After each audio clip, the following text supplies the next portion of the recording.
will air in its new home on GTV. Yes. It will premiere on September 22, Sunday, 10 a.m. And then the next day, meron siyang streaming on GMA's YouTube channel, and we will also air on GMA Live TV. So I'm very, very proud of the show.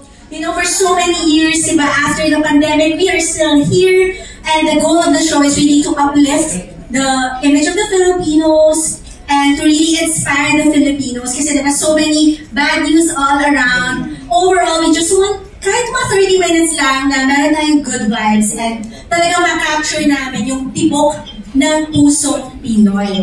And also, gusto ko lang din ipagyabang that iHeartPH is produced by TV8 Media.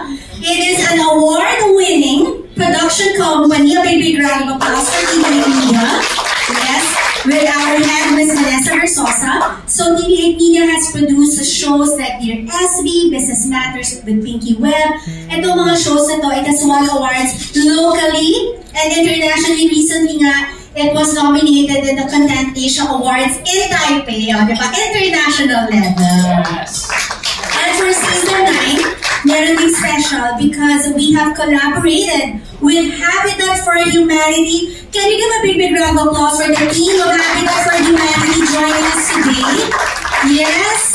Thank you so much, Habitat for Humanity. Later pa explain namin ano yung collaboration namin with them. Basically, we want Filipinos to be able to build their dream homes kasi magbibigay kami ng mga educational tips. One of the country's top-notch TV and event host, Mr. Robinson Fernandez. Yes, my favorite co-host, Hello, Val. Good afternoon. Magandang hapon, everybody. Thank you so much for being here with all of us. So grateful for your participation and being here and supporting us. So thank you for the kind invite. Okay. Thank you, Robinson. And next, our experts and influencers. You've seen them in the VTR. Architects, Danny and Dion. And duo. Our husband and wife team. Yes.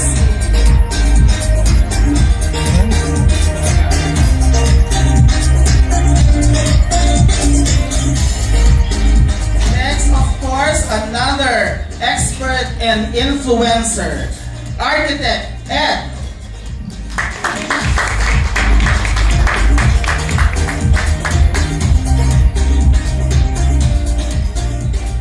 Okay, that completes the lineup for today's press con.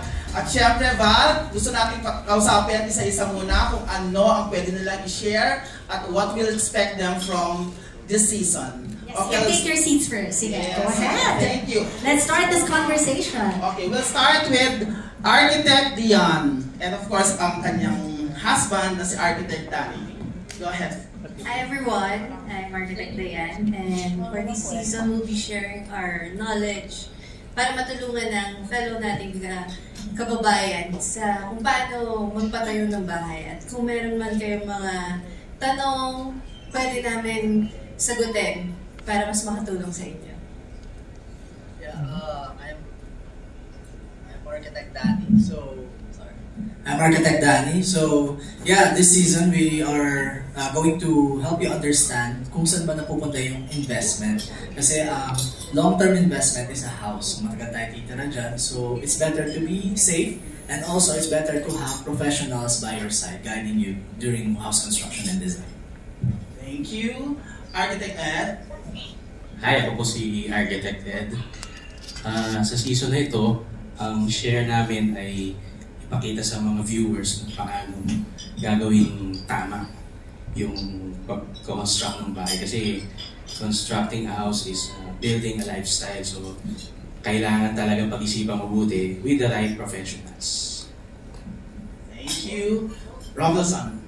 All right. And of course, with the knowledge and expertise from our co-hosts in that world, I myself as a co-host will then string it all together alongside Valerie, and we're going to present it in a way where efficiency and conservation and going green and sustainability and making your home last, because this home is built forever. That's the mentality we're going to have, and that's the way we're going to push these segments. So going to be doing that in cooperation with our friends at Habitat for Humanity. So we're so glad that they're going to provide their tutelage and knowledge in regards to that as well. So it's all about making this home last and provide the love that a home gives one and to their family, and we're truly looking forward to that. And this is actually very close to Rob's heart because you're building a home. Tama ba? Currently. Yes, absolutely. I still have some plywood dust on me right now. We were just putting up shelves this morning, but yes, this is near and dear to my heart. I am actually going through real time in building a home right now. My second home, actually. I had a home before, sold it, and now this is another home with my family. So super excited, and yeah, this is in my wheelhouse now currently. So thank you, Val. Val, before we start the press con proper, anything that you want to say? Yes, for this coming launch notes for September 22, aside from, of course, our collaboration with our architects and Habitat for Humanity, pumunta rin kami ng Bohol. So makikita natin yung iba't ibang magagandang tanawin sa Bohol. So sana samahan nyo kami sa aming first ever episode for Season 9. Okay. We'd like to reiterate that we have this partnership with Habitat for Humanity's Terwilliger Center for Innovation in Shelter in the Philippines.